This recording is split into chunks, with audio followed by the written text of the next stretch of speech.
Iya. Satu.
Oke. Cucuku semua orang krasa apa pancen tega hamba balung janur paring wusada anggonku nandang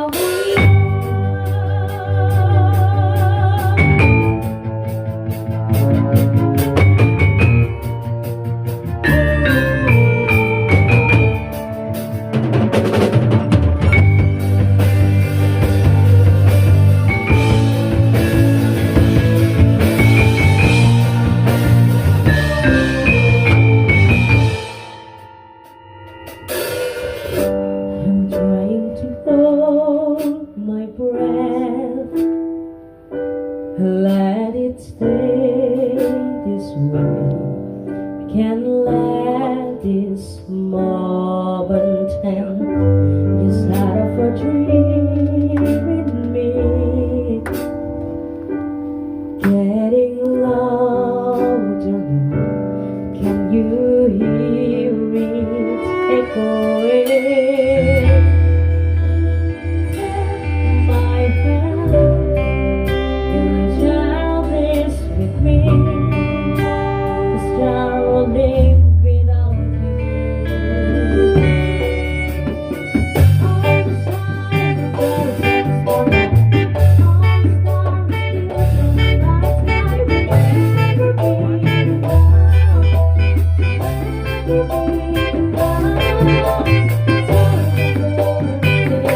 kersa menghadiri kegiatan pada malam hari ini.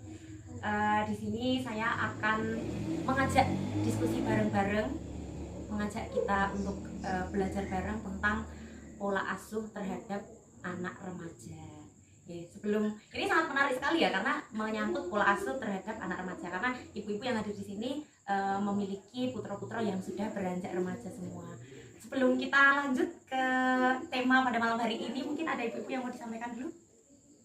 Saya Mbak, saya itu kan anak saya kan sudah mau dewasa, umur SMP lah 3 tahun, SMP kelas 3. Tapi kan sekarang ini sering murung, sering di kamar, apa yang dipegang itu sudah HP, terus nanti itu kalau disuruh belajar itu sering muling-mulingan. Oh gitu. Ibu-ibu yang lain? Saya Mbak, anak saya kan kelas 6. Main HP terus, kalau suruh berhenti marah-marah, suruh belajar nggak mau. Yang lain? Saya Mbak, anak saya kan sudah menginjak remaja kelas 1 SMP, tapi kok sekarang sudah tidak bisa, saya sudah tidak bisa mengendalikan dia lewat HP-nya, soalnya saya itu sudah tidak bisa melihat-lihat apapun di HP dia. Sekarang disambi. Oh gitu ya. Ya oke. Kalau begitu ini dari berbagai keluhan dari ibu-ibu ya, kita coba simpulkan.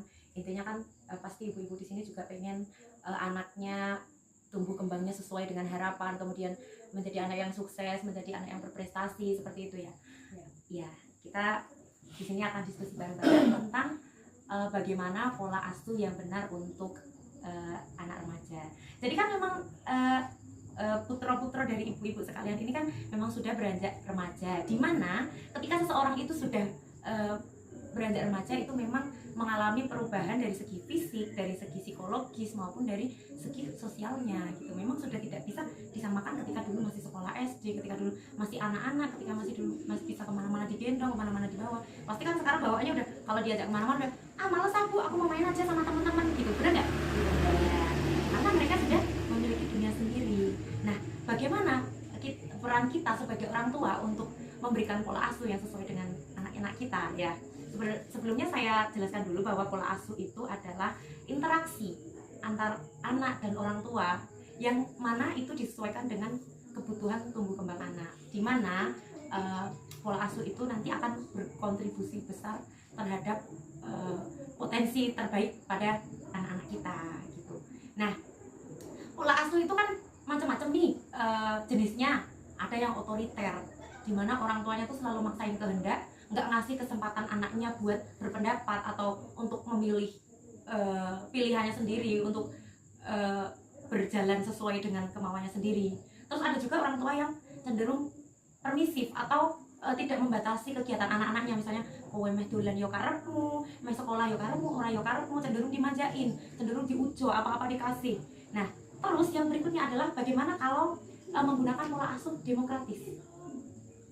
Ada yang tahu berikut demokratis?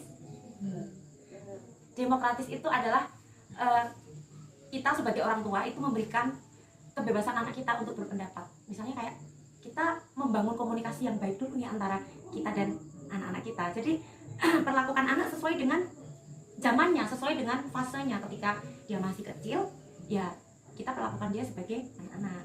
Tapi ketika dia sudah beranjak remaja, kita harus berperan sebagai teman atau sahabat. Jadi gimana caranya supaya anak tuh nyaman ngobrol sama kita, supaya mau terbuka sama kita. Misalnya dia sudah mulai menyukai lawan jenis misalnya, ya gimana caranya supaya dia tuh kayak minimal spill ke kita lah, kayak gila bu aku sendiri koncol, gila bu aku sendiri koncol kencan misalnya. Ya kalau memang sudah remaja, sudah wayah ya jangan dimarahi, karena memang sudah fasenya seperti itu gitu.